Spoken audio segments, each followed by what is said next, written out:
What's up YouTube, this is Ryan from AnnihilatorMTG here, and I'm back again with some more Modern. This week, we're going to be playing a rather interesting deck. As you undoubtedly noticed on the thumbnail of this video, I'll be playing 4-color Control. This deck is equal parts fascinating and infuriating, which culminates as a list that is very successful, but leaves me feeling rather empty. So let's talk about it. For those of you who only stick to one format, allow me to paint you a picture of a deck archetype that both plagues and thrives within the Commander community. And that archetype is aptly named, quote-unquote, good stuff. This deck building philosophy lives on within 4-color Control. For instance, we're running full playsets of the following cards: Wrenn and Six, Teferi Time Raveler, Omnath, Locus of Creation, and Solitude, respectively. These cards are not only ridiculously good, but in some cases they are also very expensive. For the record, that is not a compliment. In this deck, we have the ability to expand our card selection far beyond the scale of a typical Control or mid-range list. This is partially due to the fact that running Yorion as a companion demands that we must fill our deck list with an additional 20 cards. With all of this extra space, we can run Abundant Growth, Spreading Seas, Ice-Fang Coatl, and Eternal Witness if permanents are your fancy. Coincidentally, each and every one of these cards replace themselves upon resolution, meaning that the value train truly never stops. If instants and sorceries are more your speed, we have Prismatic Ending, Lightning Bolt, Expressive Iteration, and Counterspell to name a few. With this configuration, we simply do not have to choose between high-value permanents and phenomenal instants or sorceries. Lo and behold, we have arrived at the issue. I firmly believe that this deck is comically excessive in both play design and barrier of entry, so much so that I've dubbed it the quote-unquote collector's edition of Magic Online, and I'm going to play it. Wish me luck. Alrighty, looks like we found our opponent. Best of luck to you, my friend, and this hand seems good enough. We'll keep. Before we even get a chance to play a land, they reveal a Chancellor, which, if I'm not mistaken, is only really used in extremely frail combo decks. I'm a little worried, but let's get things started with a Triome and send it back. They generate a green mana, then cheat out a copy of Allosaurus Rider, then we see a Horizon land. Wow, and they cast the Neoform. Honestly, I'm really surprised to see this deck. There was that uptick in popularity a while ago, but since then, I haven't seen it a single time. Either way, they get a Griselbrand. Here's hoping they fizzle. Drawing 7, make that 7 more. Then they cast a Nourishing Shoal, bringing their life total back up to 20. Activating Grizz for a 3rd time. Then they cast a Summoner's Pact, tutoring for a Worm. That's Nourishing Shoal number 2, giving them just about enough life to draw the rest of their deck. Here comes a Mox Amber into a Springleaf Drum. Well, this is different than what I remember. Drawing another 7 and casting the 2nd Pact, revealing a Chancellor,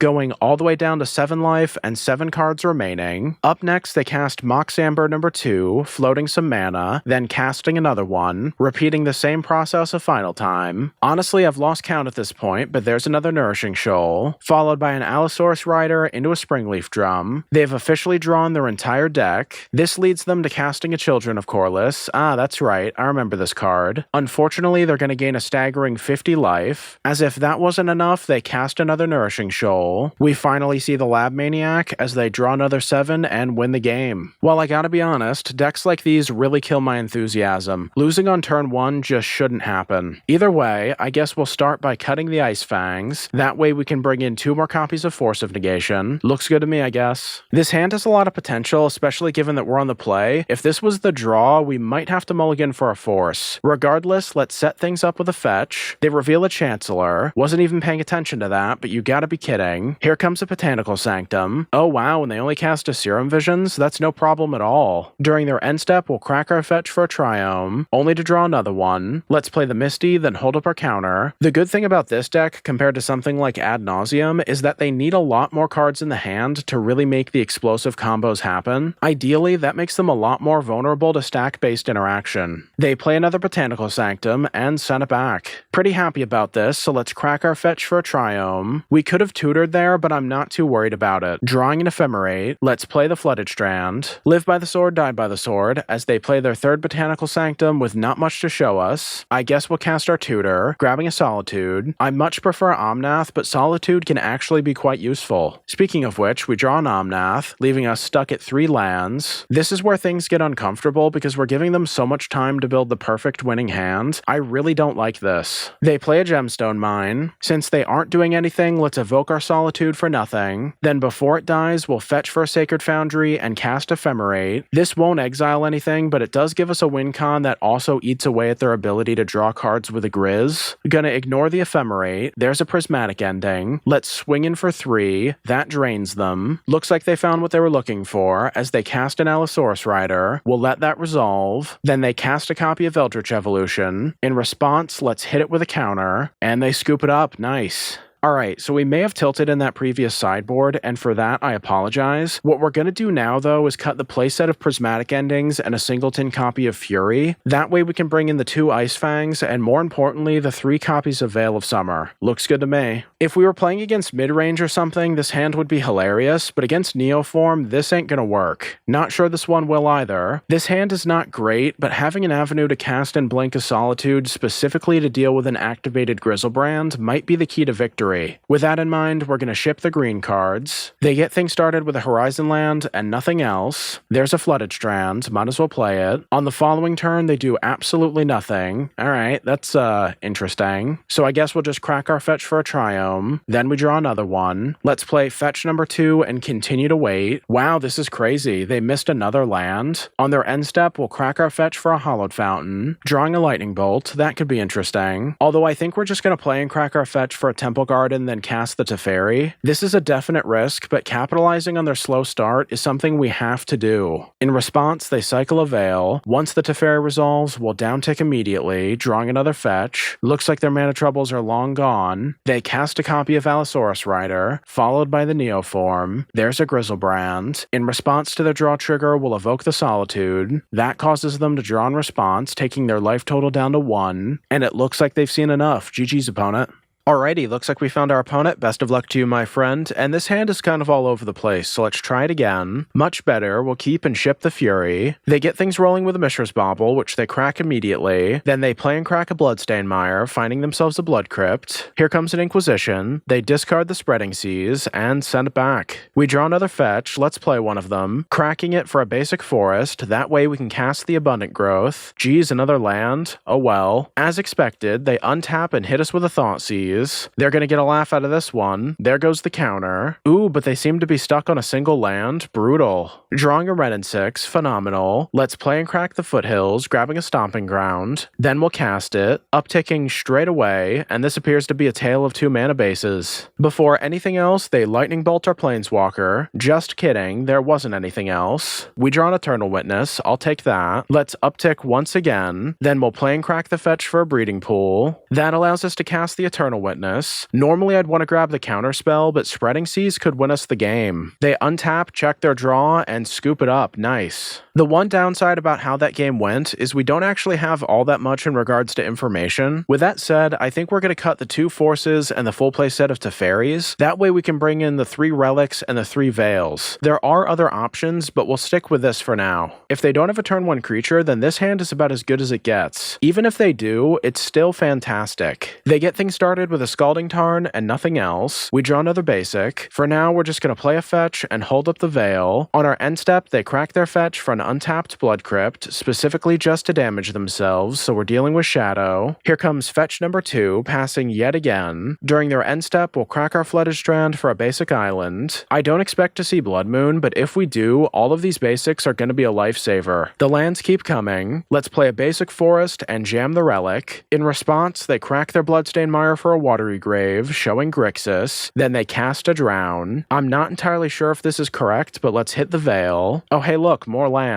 We got our Relic, let's tap it straight away, and then we'll pass. Up next, they play a basic mountain and dash out a Ragavan, attacking us and exiling an Ice-Fang. If they saved a blue source, that would have been another headache for us to deal with. Drawing a Solitude, let's tap the Relic, then we'll play and crack a fetch for another forest, casting the enchantment and hitting a Relic. Don't mind if I do, we'll tap that one as well. That'll leave their graveyard completely empty. They cast a Thoughtseize, discarding the Solitude, then they dash out the Ragavan yet again, attacking us and exiling a land, this time casting an expressive iteration. There's a Bloodstained Mire. Since we don't have infinite time, let's cash in one of these relics. We draw a Lightning Bolt, then a copy of Omnath. I see no reason not to just play another land, then cast it, drawing an expressive iteration. If this dude sticks around, we got this one in the bag. On their turn, they play and crack a Mishra's Bauble. In response, we'll tap the relic. I expect them to fetch in response. They do not, but they do cast a Culligan's Command, choosing destroy target artifact and discard. That's fine. After which, they do crack their fetch for another Blood Crypt and cast the Ragavan, followed by a tap Steam Vents. We draw Triome. Let's play and crack a fetch for a Steam Vents of our own, gaining some life and generating some mana. Then we'll cast Expressive Iteration, pocketing the Ephemerate and exiling Wrenn and Six. Casting this will allow us to save our Lightning Bolt. As it resolves, we'll downtick to hit the Ragavan. With some of our remaining mana, we could add the Yorion to hand, but I think cycling is just better. There's an Eternal Witness. Almost forgot to attack. Let's swing in for 4, leaving them at 5 life. On their turn, they attempt to drown the Omnath. Let's respond with an Ephemerate, which they counter with a Spell Pierce. Not bad. That'll lead them to dash out their Ragavan, attacking our Planeswalker. Good attempt on their part, but I think we got this. Let's bolt their face. Then we draw a Spreading Seas, casting the Eternal Witness. That'll target the bolt, and they scoop it up. GG's, opponent.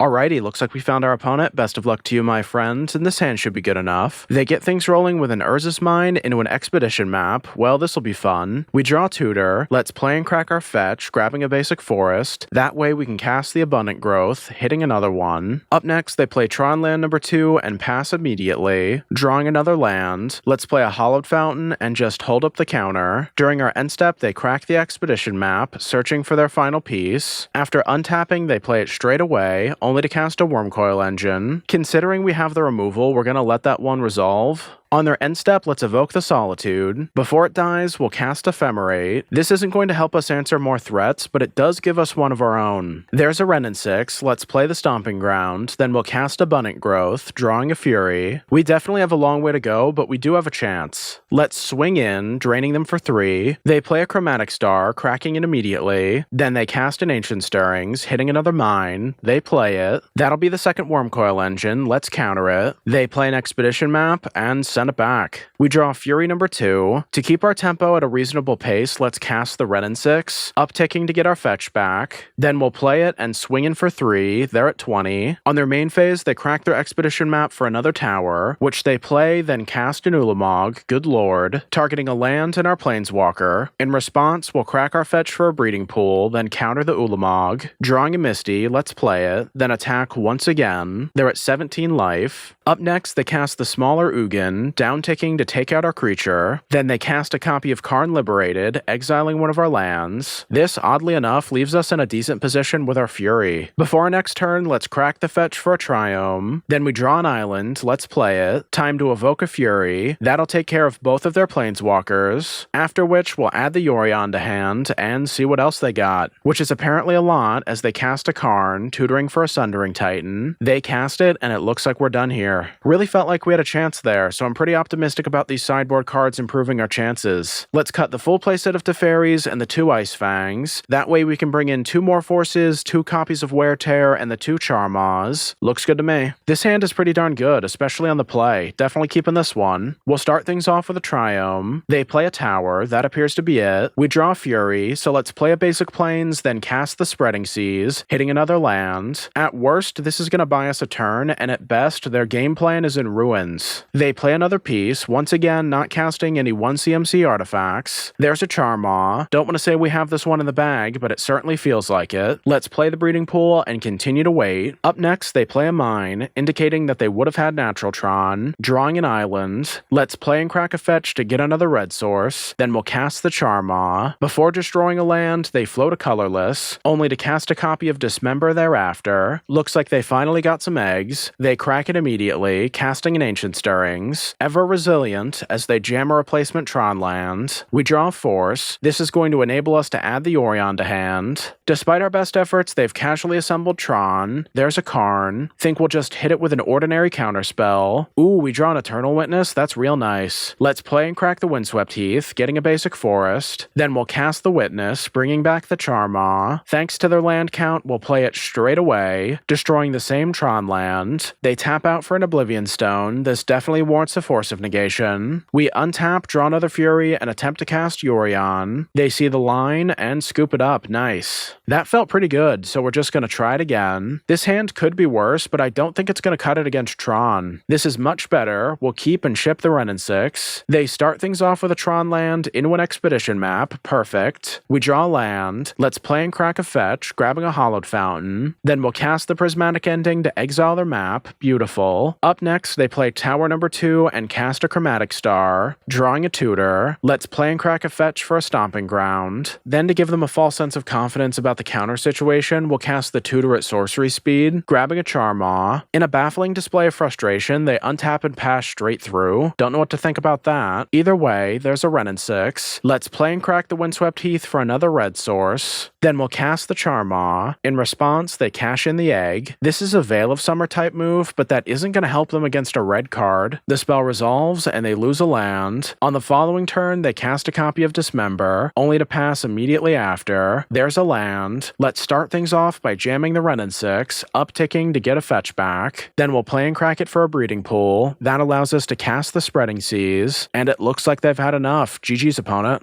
And there you have it. This deck is so good that it offended me into making a full-scale video about it. If we were to tone down on the theatrics, I honestly believe that this deck is both fun and successful, but for whatever reason, I simply cannot shake this weird feeling I get when I play it. And I say this as someone who has played both Scapeshift and Tron on this channel recently. Overall, if you like this deck, that's absolutely fantastic, and I truly hope you enjoy it. I want to give a special thanks to all the people that commented on last week's video. Your kind words and support mean the world to me, and I hope that I'm able to continue to make content that you can enjoy.